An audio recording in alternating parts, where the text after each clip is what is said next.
Consensus best quarterback, Joe Flacco. Okay. Consensus second best quarterback, Shedeur Sanders. Wow. He's going to have to maximize every single opportunity as a fifth-round draft pick. Shedeur Sanders has shocked some people in the media that he can even throw the football. Look, a lot of negative things were coming out to justify his fall. A lot of y'all were lying about the football that y'all have watched and try to paint Shedeur Sanders as some bum, some dude who can't throw the football. So now when ESPN Cleveland released this funny little stat tracker from day 2 of OTAs, and it painted Shedeur Sanders efficient, effective, making the most of his only 9 attempts for 3 touchdowns and no interception compared to Gabriel's multiple batted passes and interception, it made people a little interesting. It made people maybe start to realize that he can be a quarterback. Now, this is not a revelation, and it's OTA, so it shouldn't be a big deal.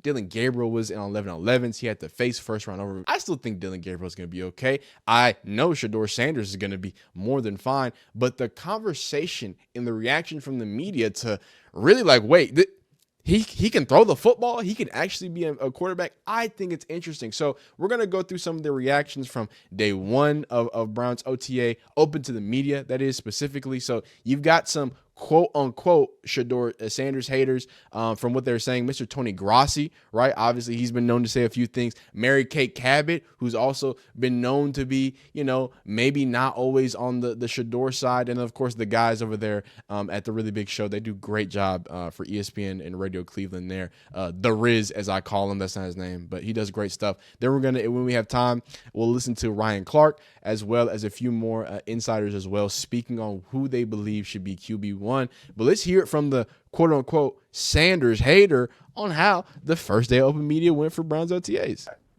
Hi, everybody. It's Tony Grossi with our Cleveland Browns OTA report presented by Permco.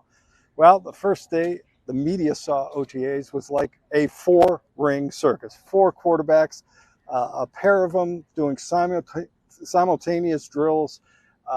It was hard to keep track, but our team at ESPN Cleveland did keep track.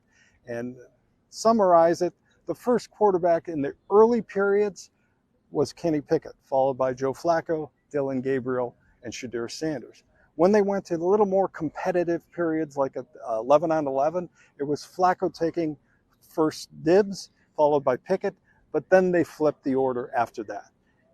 Overall, it looked like Dylan Gabriel and Kenny Pickett, if you add up all the reps they took, just handing off, just leading one-on-ones and all that, Pickett and Gabriel probably had more reps than anyone, followed by Flacco and Shedeur Sanders.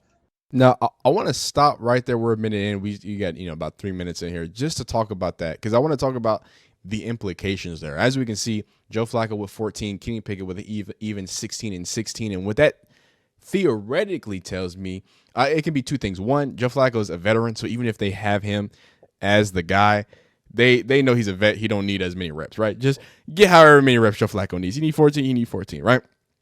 But you still want to see the old dog spin it. But this even split with Kenny Pickett and Gabriel, while I don't know how intentional it is, I'm assuming if it was intentional, it just means that they see them as the 1 and 2 option, right? The 1 and 2 option with Flacco being there as well as the overall. But I think this is a battle to see really who's the next up, who can battle with Flacco, right? Now, that does leave Sanders alluded to as the odd man out, as you see just by reps. But again, we're making, mountains out of molehills, right? That's just assuming what that it can imply. Who knows when we get into actual camp how that changes when the pads gets on, how things change, or how even the utilization and the maximization of Shedeur Sanders reps, maybe that changed the amounts of reps that he gets. We'll see. We continue on. Kind of a distant fourth in terms of number of reps. Do you want more numbers?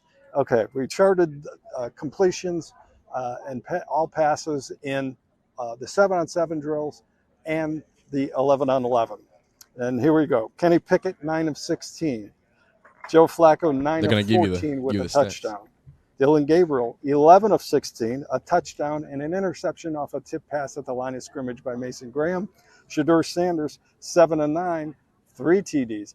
All of the TDs occurred in the 7-on-7 red zone period. So take what you want out of those numbers.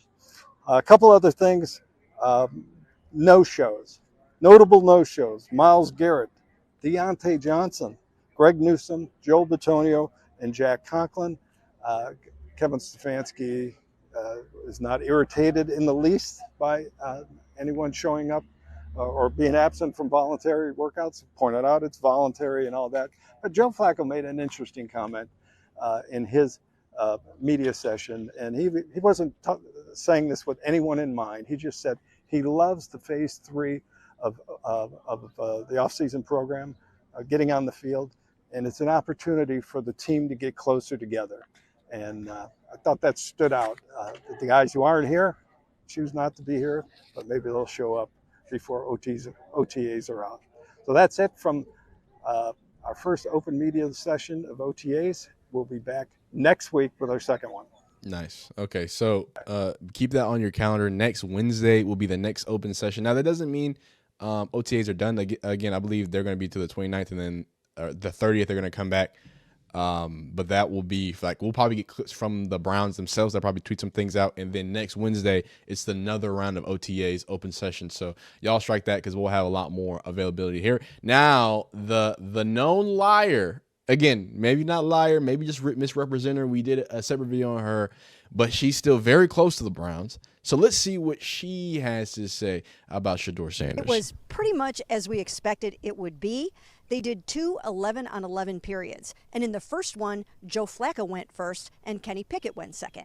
When they got up there the second time for an 11-on-11 period, Kenny Pickett went first and Dylan Gabriel went second. Now, the odd man out today in 11-on-11s was Shedeur Sanders, but not too much should be read into that right now, because they're switching it up every day. We were not out here yesterday. We're not going to be out here tomorrow. So Shedeur might be getting some of those 11-on-11 reps, but I think the thing to remember here right now is that it's going the way that we thought it would go in the early going, with the two veterans really kind of taking center stage a little bit, and then the rookies maybe not getting as many team reps. Well, maybe that presumption is right, but obviously when you look into the raw stats, what you really have is Kenny and Gabriel getting the lion's share of the reps, and then things kind of evolve there. But just to kind of speak on some of the things that he said, it's interesting because, Greg Newsome actually, he shouted out Shedeur Sanders pretty early on when he was drafted, when he got to the Browns. So I think that's, interesting to watch that conversation evolve. Obviously, Myles Garrett's out there. He's dating Olympians. That boy going crazy. So, he's going to take his time out there in Japan doing what he do, the way he do, how he do it. I don't think that's a big deal. That y'all just gave him a boatload of money. He's been dominating defenses, or offenses rather, for a long time. That boy gonna show up when it becomes mandatory. Let him live his life. He's a young guy doing his thing, enjoying his off season. With the Browns, it's gonna be a long season regardless, right? It don't even matter if you're gonna make it to January, playoff wise. It's gonna be a long season. So, with this, I want to go into a few more of the media. I wouldn't say blurps, but spots here from the Riz. They have a few different conversations. First, starting with the conversation that Adam Schefter actually started with him saying that he believes that this quarterback competition for the Browns is going to be the biggest in the NFL. And then after that, the Riz goes at Tony Grossi and says that he has a Flacco bias. Hey, I like January Joe. I think I got a Flacco bias. I'm not mad at that. But let's hear it, and then we'll pick up. Our belief that it's unlikely that a rookie is going to be able to be in the mix for this job even. Why is a quarterback competition between Kenny Pickett and Joe Flacco the most interesting thing in the NFL? I don't know. But the elephant in the room is Shedeur Sanders. Can he make inroads and climb up the depth chart from he appears to be quarterback 4 right now? Can he prove everybody wrong and actually compete for the starting job at the beginning? I think that's the underlying reason why this is the hot topic in the NFL. And then these are actually some newer videos. I'm happy that I got these because they're just kind of talking about what I said. But these are going to speak to more of these most recent OTAs and how people felt coming away with them. So we're going to start here with the new presumed Joe Flacco from Hammer Nation 19. I think this is a caller in, and then we're going to go from there. Best quarterback at OTAs yesterday, from what I heard, and I talked to 20 people that were there. Yeah. Consensus best quarterback, Joe Flacco. Okay. Consensus second best quarterback, Shedeur Sanders. Wow. Consensus third, Dylan Gabriel. Consensus worst player at OTAs, Kenny Pickett. Aaron, that is your narrative. Chris, get the hell out of here. Not Kenny. He just came in and said Aaron's right. Who said Not Aaron's right? Kenny, Chops. man. We can't do that to the big Ken dog. And then this is a little more perspective on Shedeur Sanders' first-team reps and how people felt. Shedeur didn't get any reps with the first teamers. He was the only one. Now, I'm not going to read too much into that because there's 3 days. So there was yesterday. Maybe he got reps with the ones yesterday. I don't know. Maybe he gets reps with the ones today.